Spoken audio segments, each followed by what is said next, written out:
Hello everyone, my name's Maddie, and you know what I don't generally read? General fiction. Today I'm doing a book haul of all of the general fiction books that I've recently bought. This is in an effort to expand my reading tastes, and I feel like I've kind of lost sight of things I enjoy. I feel a bit pigeonholed recently with the things that I usually read, so I wanted to try something different, see if it sparked a different kind of joy, and that's how I ended up with all of these books. It's also set a little trend with me and some friends where we've started a book club, so we're sharing books. This is the first time in person that I've had something like this, where someone else reads something and then you read it fairly immediately so that you can all talk about it at the same time, and it's been such a lovely experience. And I love choosing books thinking not only if I would like them but also whether my friends would like them too. So let's get on to the haul. So I'm going to start with the two books that I've already read from this list, the first being Where the Crawdads Sing by Delia Owens. This was a 5-star read for me, and I'm going to do a wrap up of all of the books that I've read in June and July where I'll get to rave about this one more. But this, along with some of the other books I'm going to show you in this haul, were on Goodreads as the most talked about books of the year. This book has nearly 50,000 reviews on Amazon, nearly 1 million reviews on Goodreads, and everybody seems to like it, and I'm so pleased to say that I was also one of them.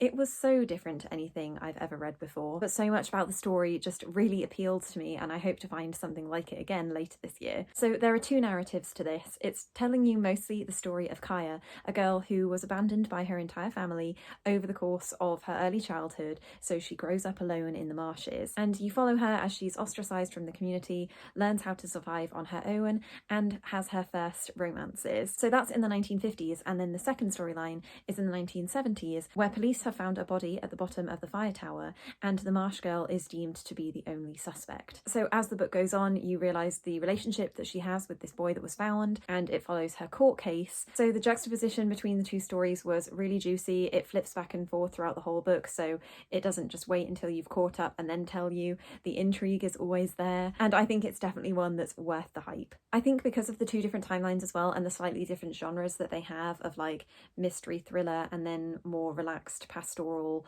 romance elements, means that everybody can find something that they like about this. And the bookmark you can see in the top is where B has already started reading it. Next is City of Girls by Elizabeth Gilbert. This is a historical novel about young girls growing up in 1940s New York. Vivian comes to the city for the first time and lives with her aunt in a theatre, gets wrapped up in the showgirl atmosphere, and has quite a promiscuous youth. I picked this one up mostly because on the blurb it's described as a story about female friendship, and I thought with a title like City of Girls that would be the main plot element, but instead it's mostly about the relationships that Vivian has, the sexual relationships with men, like discovering her sexuality, really embracing it, and proving that women in the past weren't so much the prudes that we paint them out to be now. So it was definitely different than I thought it was going to be, and I think that affected my reading experience of this one because I so wanted it to be this female friendship story that spanned 90 years, and that wasn't what I got. So I know that that's kind of my fault for not researching the book more, but I still sort of enjoyed it for what it was. I don't know if I would have picked it up otherwise, but it was still a fascinating story, and I really loved Elizabeth Gilbert's writing style, so I'll definitely pick up the memoir Eat, Pray, Love. So now on to the books that I haven't read from this list. First is Little Fires Everywhere, which has recently been turned into an Amazon Prime series. I haven't watched the trailer, so I'm not spoiled on the plot, but I did see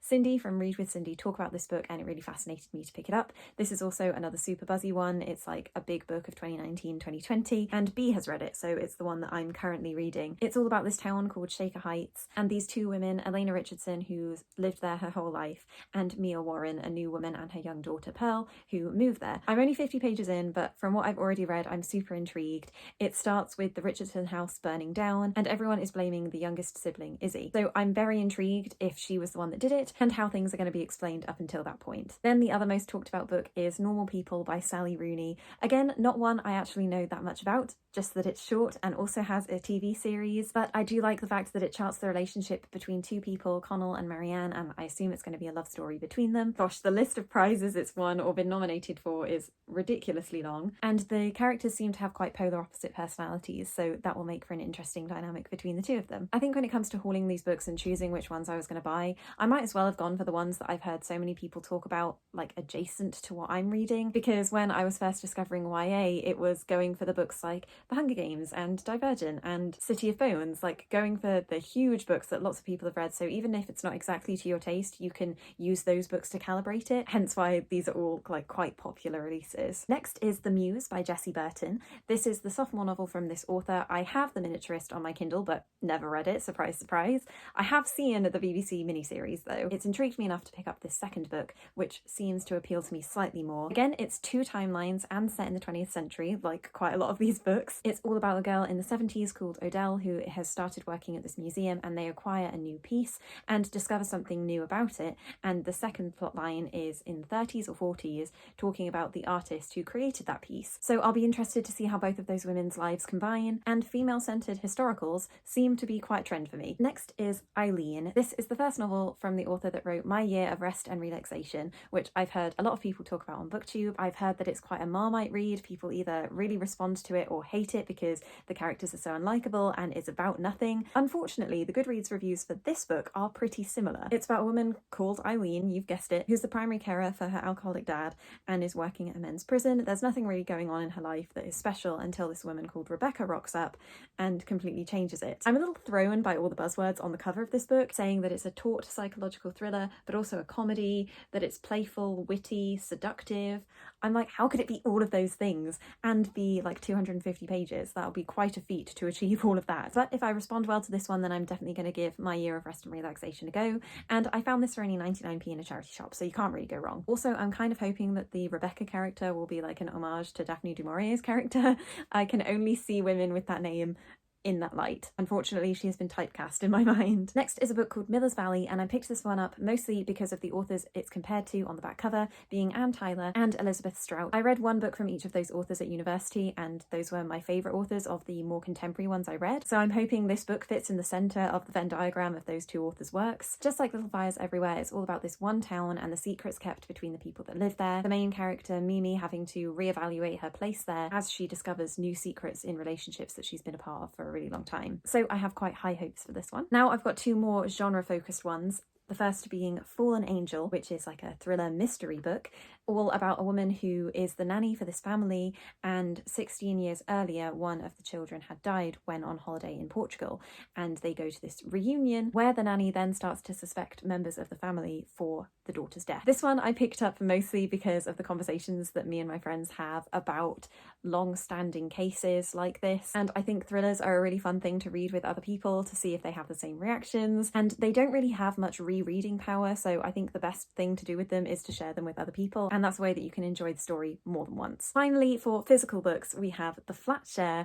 and this is like, again, the most talked about romance book. It deals with the best fanfic trope of the characters having to share a bed. The main characters, Tiffy and Leon, share this one flat and they coexist, but I think one of them is there mostly during the day and the other mostly during the night, and they don't know each other beforehand, so I love the idea of them getting to know each other throughout the course of the book. Just flipping through it, it seems like there's quite a lot of emails or text messages in there too, so I think it will definitely have like a more contemporary vibe than the other 20th century books that I've mostly picked out, as I think that small town narratives can often feel quite outside of time too. So I'm really looking forward to this one because I think it will really open doors for me in this genre and discovering new things that I might like. Then I hauled 3 books on my Kindle, all of them for like under £4. It wouldn't be a general fiction haul without a book by Taylor Jenkins Reid, and I decided to go with Evelyn Hugo. This was a really hyped book on BookTube either last year or the year before, as people have now moved on to talking about Daisy Jones and the Six, and maybe it's not a surprise that it's a slightly historical novel. It's about this woman who has had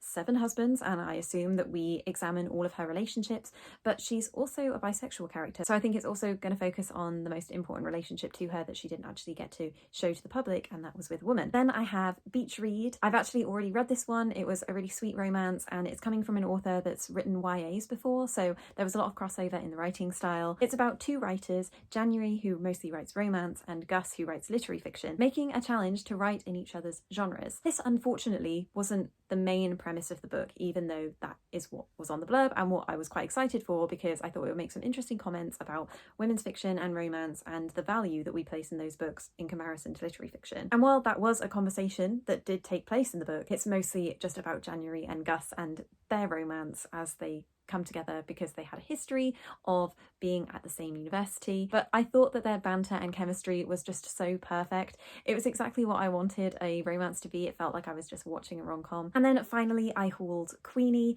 This has recently won an award, I can't remember which one, but again, it's one that I saw all over the Waterstones tables when it first came out. It centres on the main character Queenie, who is a 25-year-old Jamaican woman. She's just broken up with her long-term boyfriend and is rebuilding her life outside of that relationship. One of the comp titles is Bridget Jones' Diary, so I'm quite excited for this one as I'm at least aware of that from the movies. And I'm just excited to read about women that are genuinely a bit closer to my age now. At 23, reading about 25-year-olds is like when I was 13 and reading about 16-year-olds and just waiting to be that age. So I'm really interested in reading stories that could potentially more closer mirror what I'm currently going through, because it's not like I can no longer relate to YA protagonists. Of course I can still reflect on my experiences. When I was a young teenager, I definitely used YA to like romanticize what I expected my future to be and to get excited about the things that were coming up, but also feel comforted that things could go wrong and I would be fine. And I definitely need that as I'm going into my mid-20s. Can I say that if I'm 23? And definitely the aspect that I'm looking forward to most, expanding my reading tastes. So that's it for my book haul. I hope you enjoyed. If you have any other general fiction recommendations to give me based on what I've already picked out, then I would love to hear them in the comments. This is very new territory for me and I'm excited to dive into a pool that I feel is just massive. There's just so much to discover, so many niches to find, and I don't want to cut off my options too quickly just to decide that I'm only going to read one type of book. Thank you everyone so much for watching. Let me know if you've read any of these books in the comments, which ones I should prioritise reading first, and I'll see you next time.